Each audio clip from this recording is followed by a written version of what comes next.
اشرفی stories کے دوستو السلام علیکم ورحمۃ اللہ۔ جی تو میرے پیارے دوستو، آج کی ویڈیو میں ہم آپ کو بتائیں گے کہ قربانی پر گائے کا گوشت کھانا کیا یہ واقعی نقصان دہ ہے، اور اس کے متعلق نبی کریم صلی اللہ علیہ وآلہ وسلم نے کیا فرمایا کہ اس کا گوشت نقصان دہ ہے یا فائدہ مند ہے، اور اس کا دودھ کے بارے میں نبی کریم صلی اللہ علیہ وآلہ وسلم سے کیا روایت ہے۔ تو میرے دوستو، اس ویڈیو کو مزید ڈسکس کرنے سے پہلے آپ لوگوں سے درخواست ہے کہ اگر آپ نے ابھی تک ہمارے چینل کو سبسکرائب نہیں کیا تو ہمارے چینل کو سبسکرائب کر دیں اور بیل آئکن کو بھی پریس کر دیں تاکہ آپ کو اس طرح کی اسلامی اور معلوماتی ویڈیو بر وقت مل سکیں۔ پھر دوستو، قربانی کے موقع پر مشہور واقعہ حضرت اسماعیل علیہ السلام کی قربانی اور حضرت ابراہیم علیہ السلام کا سخت امتحان کہ باپ نے بیٹے کو ذبح کرنے کے لیے کس قدر کوشش کی اور اللہ کا حکم مانا۔ دوستو، پہلے ہم آپ کو اسماعیل علیہ السلام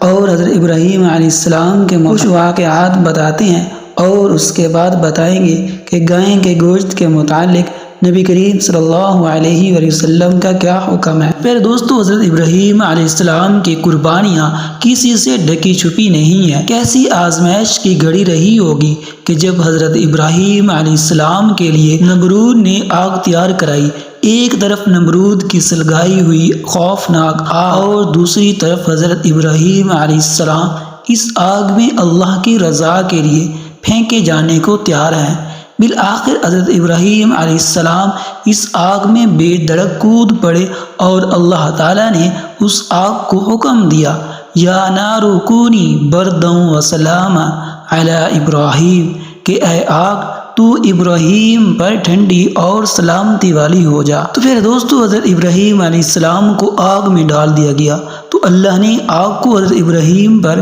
ٹھنڈا اور سلامتی والا ہونے کا حکم دیا، اور آگ کی گرمی آپ پر ختم فرما دی گئی اور روشنی باقی رہی، اور اس آگ نے صرف ان رسیوں کو جلایا جن سے حضرت ابراہیم علیہ السلام کو باندھا گیا تھا۔ پھر اس کے بعد حضرت ابراہیم علیہ السلام کو حکم ہوا کہ وہ اپنی اہلیہ حضرت ہاجرہ اور اپنے بیٹے حضرت اسماعیل کو اس وادی میں چھوڑ کر آئیں جہاں نہ کوئی آبادی ہے اور نہ دانا پانی ہے۔ سو اللہ کے حکم پر حضرت ابراہیم علیہ السلام اپنی بیوی اور بیٹے کو مکہ کی بے آب و گیا وادی میں چھوڑ آتے ہیں جہاں نہ کوئی خبر گیری کرنے والا، نہ کوئی راہ گیر، نہ کوئی قریب نہ دور۔ یہ بالکل نہ سوچا کہ اس تپتی ہوئی وادی میں ممتا کی ماری ایک ماں اور شیر خواہ بچے کا کیا ہوگا۔ بس خدا کا حکم ملتے ہی تعمیل کے لیے فوراً تیار ہو گئے اور حکم کو تجسیمی شکل دینے میں ذرا برابر بھی تاخیر نہ کی۔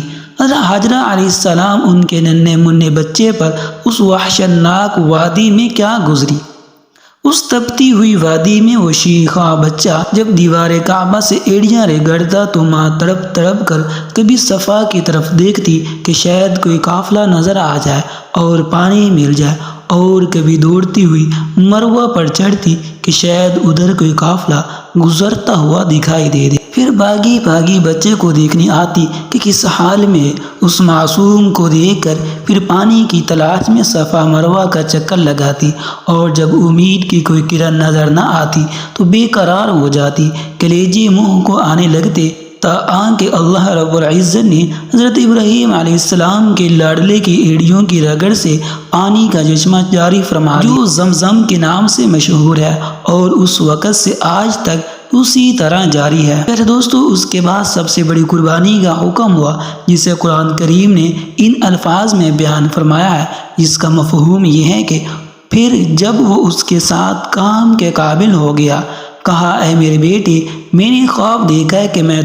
تجھے ذبح کرتا ہوں، اب تو دیکھ تیری کیا رائے ہے۔ کہا اے میرے باپ، کیجئے جس بات کا آپ کو حکم ہوتا ہے، خدا نے چاہا تو قریب ہے کہ آپ مجھے صابر پائیں گے۔ یہ امتحان کس قدر سخت تھا کہ اس کی طرف اشارہ خود الہ رب العزت نے فلما بلغ معہ السعی سے اشارہ فرما دیا۔ دعاؤں سے مانگے ہوئے اس بیٹے کو قربان کرنے کا حکم اس وقت دیا گیا جب یہ بیٹا اپنے باپ کے ساتھ چلنے پھرنے کے قابل ہو گیا، اور پرورش کی مشقتیں برداشت کرنے کے بعد اب وہ وقت آیا کہ وہ قوت بازو بن کر باپ کا سہارا ثابت ہو، مگر قدرت کو کچھ اور ہی منظور تھا۔ مفسرین کے مطابق اس وقت حضرت اسماعیل علیہ السلام کی عمر 13 سال تھی، اور بعض دیگر مفسرین کے مطابق کہ وہ بالغ ہو چکے تھے۔ یہ خواب حضرت ابراہیم علیہ السلام نے اس لیے انہیں سنایا کہ ان کے فرزند کو ذبح ہونے سے وحشت نہ ہو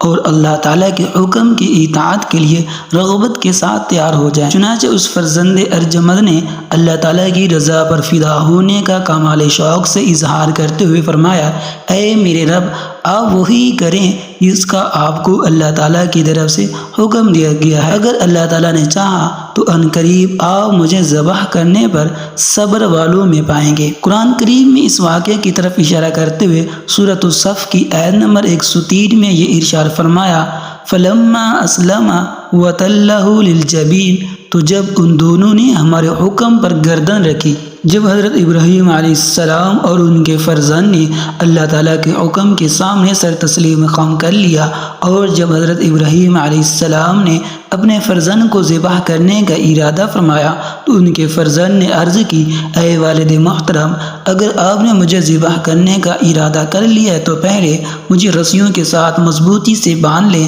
تاکہ میں تڑپ نہ سکوں، اور اپنے کپڑے بھی سمیٹ لیں تاکہ میرے خون کے چھینٹے آپ پر نہ پڑے اور میرا اجر کم نہ ہو، کیونکہ موت بہت سخت ہوتی ہے، اور اپنی چھری کو اچھی طرح تیز کر لیں تاکہ وہ مجھ پر آسانی سے چل جائے، اور جب آپ مجھے ذبح کرنے کے لیے لٹائیں تو پہلو کے بل لٹانے کی بجائے پیشانی کے بل لٹائیں، تاکہ مجھے اس بات کا ڈر ہے کہ جب آپ کی نظر میرے چہرے پر پڑے گی تو اس وقت آپ کے دل میں رقت پیدا ہوگی، اور وہ رقت اللہ تعالیٰ کے حکم کی تعمیر اور آپ کے درمیان حائل ہو سکتی ہے، اور اگر آپ مناسب سمجھیں تو میری قمیض میری ماں کو دے دیں تاکہ انہیں تسلی ہو اور انہیں مجھ پر صبر آ جائے۔ حضرت ابراہیم علیہ السلام نے فرمایا، اے میرے بیٹے، تم اللہ تعالیٰ کے حکم پر عمل کرنے میں میرے کتنے اچھے مددگار ثابت ہو رہے ہو۔ اس کے بعد فرزند کی خواہش کے مطابق پہلے اسے اچھی طرح باندھ دیا گیا، پھر اپنی چھری کو تیز کیا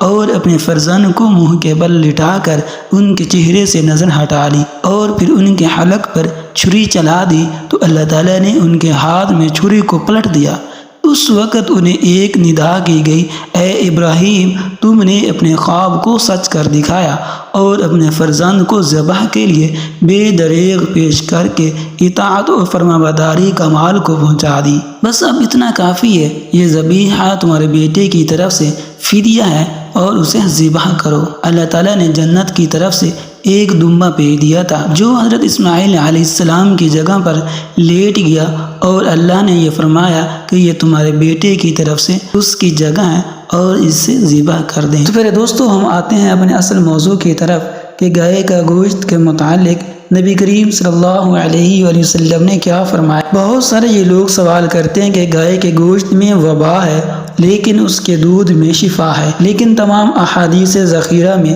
ایسی کوئی روایت نہیں ملتی، بلکہ ایک روایت حضرت عبداللہ بن مسعود رضی اللہ تعالی عنہ سے روایت ہے کہ رسول اللہ صلی اللہ علیہ وآلہ وسلم نے ارشاد فرمایا کہ اللہ تعالیٰ نے جو بھی بیماری نازل کی اس کی دوا بھی نازل کی، سو تم گائے کا دودھ پیو، اس لیے کہ وہ ہر طرح کے درختوں سے چرتی ہے۔ تو نبی کریم صلی اللہ علیہ وآلہ وسلم نے گائے کو خاص کر کے یہ فرمایا کہ اس کا دودھ پیو، اس لیے کہ اس میں شفا ہے اور وہ ہر طرح کی جڑی بوٹیوں کو چرتی ہے، اس لیے اللہ تعالیٰ نے اس کے دودھ میں شفا رکھی ہے۔ لیکن اس کے گوشت کے متعلق ایسی کوئی ممانعت نہیں بیان کی گئی کہ اس کا گوشت کھانا نقصان دہ ہے یا فائدہ مند۔ اس طرح کی من گھڑت روایات کو آگے نہیں پھیلانا چاہیے، بلکہ اللہ تعالیٰ نے ہر حلال جانور کے گوشت کو کھانا حلال فرمایا ہے اور اس میں ہی فائدہ رکھا ہے۔ تو پھر دوستو امید ہے کہ یہ مختصر سی ویڈیو